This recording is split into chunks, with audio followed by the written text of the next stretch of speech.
है, यदि दो सद्गुरु एक दूसरे की निंदा और आलोचना करें तो शिष्यों को क्या समझना चाहिए? यदि तुम शिष्य हो तो तुम जो तुम्हारे हृदय से मेल खा जाए उसे चुन लोगे और चल पड़ोगे। तुम इसकी फिर चिंता ही ना करोगे कि किसने आलोचना की। तुम फिर जिसने आलोचना की है उसका विरोध भी ना करोगे। तुम हो कौन निर्णय करने वाले?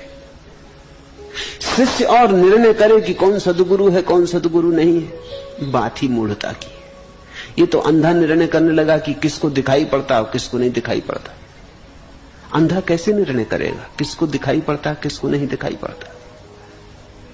अंधे को इतनी जानना चाहिए कि मुझे दिखाई नहीं पड़ता, अब मुझे जिससे दोस्ती बन गई हो उसका हाथ पकड़ के चल जाना चाहिए और अपने अनुभव से देख लेना चाहिए कि इस आदमी के साथ चलने से गड्ढों में गिरना तो नहीं होता, इस आदमी के साथ चलने से रास्ते पर टकराहट तो नहीं होती, इस आदमी के साथ चलने से हाथ पैर तो नहीं टूटते।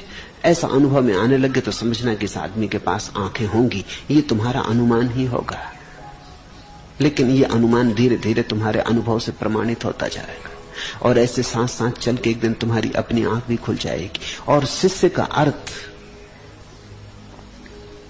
यही होता है कि जिसने अपना हृदय किसी को दे दिया।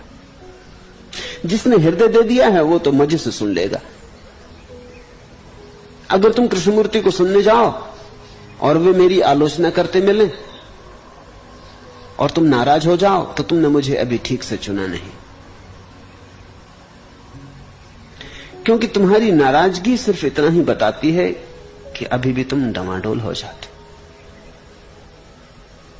अगर तुम कृष्णमूर्ति को चुन लिए हो, मेरे पास आओ और मैं उनकी आलोचना करूं और तुम क्रोधित हो जाओ तो तुम्हारा क्रोध इतना ही बताता है कि तुमने हृदय पूर्वक कृष्णमूर्ति को नहीं चुना। तुम्हें अभी डर है कि अगर मेरी बातों को तुमने सुना तो शायद तुम अपना पंथ बदल लो। उसी डर को बचाने के लिए तुम क्रोधित हो जाते हो। अगर तुमने ठीक से चुन लिया है, तुम शांति से और आनंद से मेरी बात सुन लोगे। तुम मेरी बात में से भी कुछ खोज लोगे जिससे तुम्हारे हृदय की बात ही परिपुष्ट होगी। दिल उसको पहले ही नाजो अदा से दे बैठे, हमें दिमाग कहां हुस्न के तकाजे का। पूछने का समय कहां मिलता है, सुविधा कहां कि तुम सुंदर हो या नहीं। दिल उसको पहले ही नाजो अदा से दे बैठे, वो पहले ही देखने में पहले ही दर्शन